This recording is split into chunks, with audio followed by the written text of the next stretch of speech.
दिवाळीच्या फराळात हे रवा नारळाचे लाडू नसतील तर फराळ बनवलाय असं वाटतच नाही, कारण लाडूशिवाय फराळाला मजाच नाही। त्यामुळे आज आपण एकदम खुसखुशीत जिभेवर ठेवताच विरघळणारे पाकातील रवा नारळाचे लाडू कसे बनवायचे हे बघणार आहोत। नमस्कार, मी अमृताच पाककलामध्ये तुम्हा सर्वांचं खूप खूप स्वागत। रवा नारळाचे लाडू तर खूप आवडतात, पण जमतच नाही। म्हणजे कधी लाडू टणक होतात, तर कधी मिश्रणच पातळ होऊन जातात, तर कधी लाडू करकरीत लागतात। आणि यामुळेच बऱ्याच महिला रवा लाडू बनवतच नाही। दिवाळीच्या फराळमधून याला डायरेक्ट स्किप करून टाकतात किंवा मग बाहेरून विकत आणतात। पण घरी बनवलेल्या रवा नारळाच्या लाडूची मजाच वेगळी आहे। म्हणजे आपण त्यात आवडीनुसार नारळ आणि साजूक तूप घालू शकतो, त्यामुळे टेस्टही आपल्याला पाहिजे तशी येते। त्यामुळे या दिवाळीत तुम्ही रवा नारळाचे लाडू माझ्या पद्धतीने घरी बनवून पहा, अजिबात फसणार नाही। 100% परफेक्ट होतील, म्हणजे होतीलच। कारण रवा नारळाचे लाडू बनवताना आपल्याला काही जास्त मेहनत लागत नाही। फक्त आपल्याला दोन गोष्टी व्यवस्थित जमल्या पाहिजे, म्हणजे रवा व्यवस्थित भाजता आला पाहिजे आणि पाक परफेक्ट ओळखता आला पाहिजे। या दोनच गोष्टी रवा नारळाच्या लाडूसाठी महत्त्वाच्या आहे।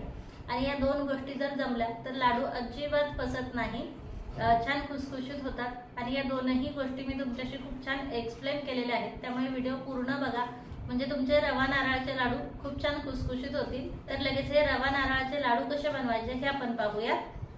तर रवा नारळाच्या लाडूसाठी आपल्याला 2 वाटी एकदम बारीकवाला रवा घ्यायचा आहे, 1 वाटी नारळ घ्यायचा आहे आणि अर्धी वाटी साजूक तूप घ्यायचं आहे। आता तुम्ही नारळ यातलं स्किप देखील करू शकता, फक्त रव्यापासून देखील लाडू बनवू शकता।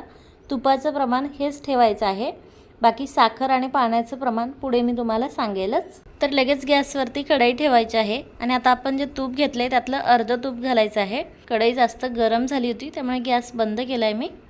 आता लगेच आपल्याला यात रवा घालायचा आहे, व्यवस्थित मिक्स करून घ्यायचा आहे तुपात, म्हणजे हा एका जागी करपणार नाही। आता रवा भाजताना आपल्याला जाड बुडाची कढई घ्यायची आहे, म्हणजे रवा व्यवस्थित भाजला जातो, जळत नाही, करपत नाही।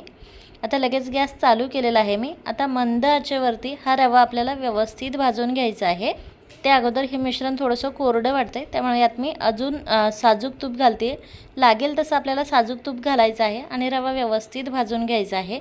फक्त महत्त्वाची गोष्ट म्हणजे गॅस आपल्याला हाय करायचा नाही आहे आणि हाय फ्लेमवरती रवा भाजून घ्यायचा नाही आहे। मीडियम देखील म्हणजे मध्यम देखील गॅस करायचा नाही आहे, लहानच ठेवायचा आहे। लो फ्लेमवरती रवा आपल्याला भाजून घ्यायचा आहे, कारण जेवढा आपण रवा छान भाजू तेवढे आपले लाडू छान होतात। आता जवळपास 7 मिनिट होत आलेले आहे। 7 मिनिटानंतर रवा या कंडिशनमध्ये आहे। वेळोवेळी मी तुम्हाला टाईम सांगेल, म्हणजे तुम्हाला एक अंदाज येईल। आता 7 मिनिटानंतर मी राहिलेलं सर्व तूप यात घातलेलं आहे। सर्व रवा आता तुपात व्यवस्थित मिक्स करून घ्यायचा आहे।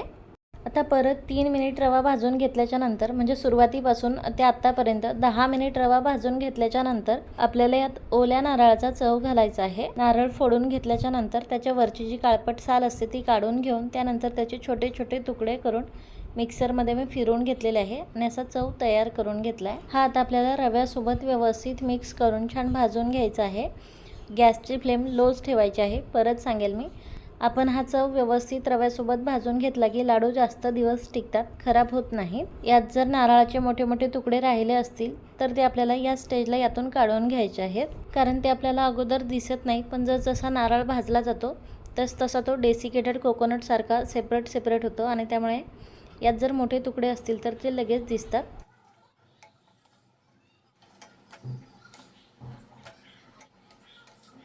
सुरुवातीपासून ते आत्तापर्यंत 20 ते 22 मिनिट होत आलेले आहे आणि रवा आपला व्यवस्थित भाजलेला आहे। याला हलकासा बदामी कलर आलेला आहे। नॉर्मल रवा आणि भाजलेला रवा यातला फरक तुम्ही पाहू शकाल। फ्लॅश चालू करून देखील मी तुम्हाला या दोन्हीतला फरक दाखवते, तुम्ही पाहू शकाल।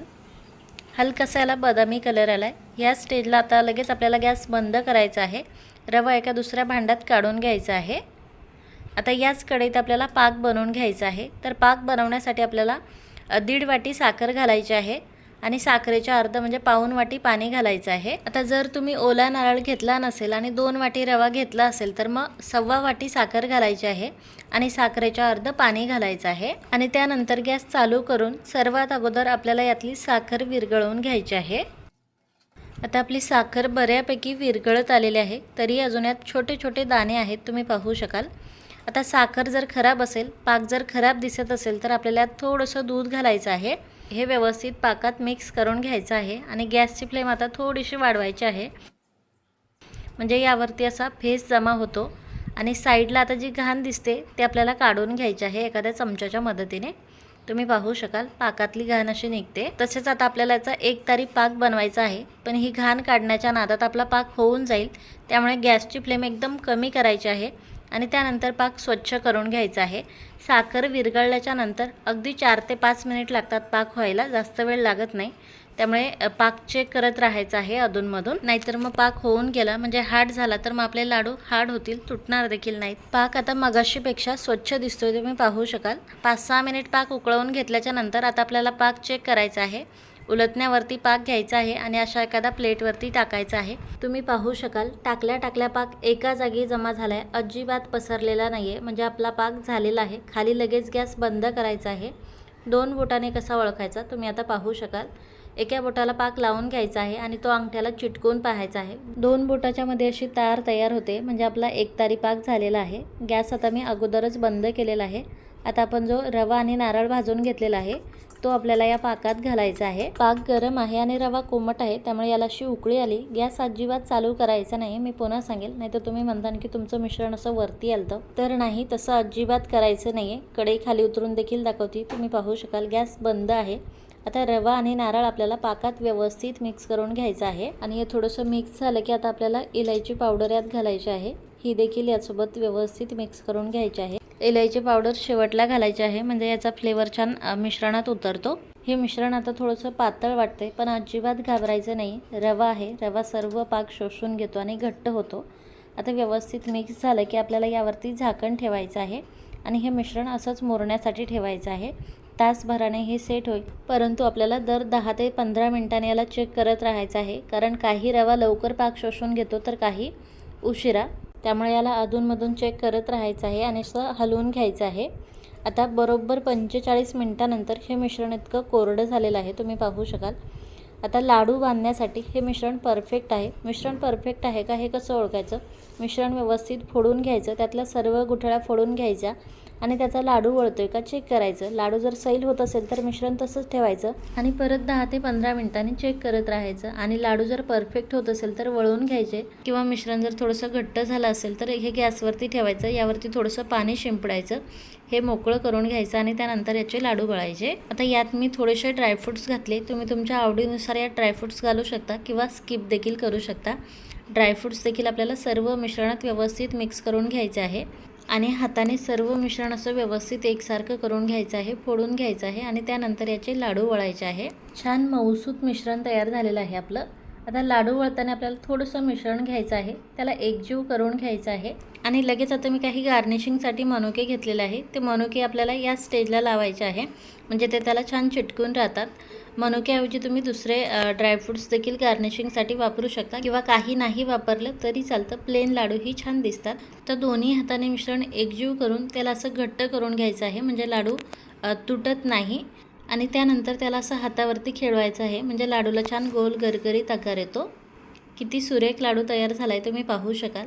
हा लाडू आता प्लेटमध्ये ठेवून घेऊयात. राहिलेले सर्व लाडू देखील अशाच प्रकारे वळवून घ्यायचे आहे. व्हिडिओ खूप मोठा होतोय, त्यामुळे मी आता अजून लाडू वळवून दाखवत नाही आहे. आता आपला हा शेवटचा लाडू आहे, पण मिश्रण अजिबात कोरडं झालेलं नाही आहे, छान मऊसूतच आहे. लाडूही किती छान गोल गरगरीत झाला आहे, तुम्ही पाहू शकाल. सर्व लाडू आता आपले रेडी आहे आणि किती सुरेख दिसत आहे तुम्ही पाहू शकाल. दिसायला जेवढे छान दिसतात, खायला त्यापेक्षा भन्नाट लागतात. आता लाडू किती छान मऊसूत झाले तुम्ही पाहू शकाल. अगदी जिभेवर ठेवताच विरघळतील असे सहज तुटत आहे आणि याचा सहज भुगा होतोय.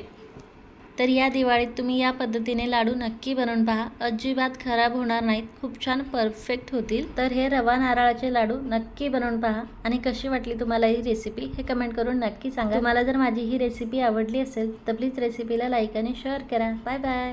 Bye bye.